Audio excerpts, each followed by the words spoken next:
À peine Ibrahim Traoré officiellement installé à la tête du pays, les rumeurs de contestation au sein de l'armée ont couru dans la capitale tout au long de la journée. Des rumeurs infondées, démenties par le nouveau pouvoir en place ce jeudi soir, mais qui ont poussé dans la rue plusieurs centaines de jeunes burkinabés. Sur fond de rejet de l'ancien colon français et d'influence de la Russie, ils ont manifesté leur soutien au nouveau chef de l'État. Nous sommes attaqués, on nous égorge, on nous chasse de chez nous.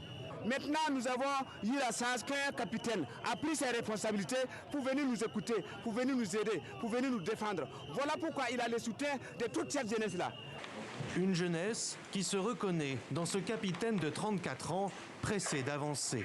D'après la déclaration lue mercredi soir à la télévision nationale, Ibrahim Traoré devrait rester en poste jusqu'à la désignation d'un nouveau président de transition, civil ou militaire, à l'issue d'assises nationales.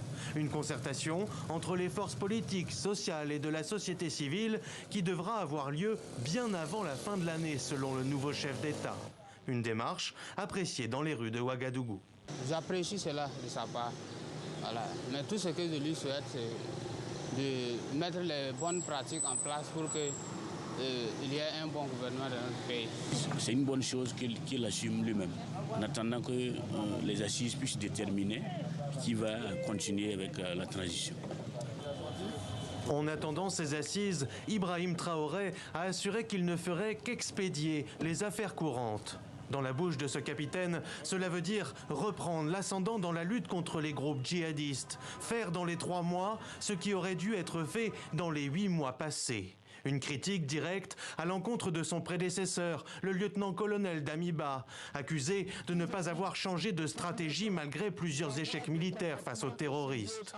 D'après certains observateurs, l'attaque d'un convoi de ravitaillement il y a 10 jours à Gaskindé, avec un bilan provisoire de 37 morts dont 27 militaires, a été la goutte d'eau qui aurait poussé soldats et hommes de rang à marcher sur la capitale vendredi dernier, Ibrahim Traoré à leur tête.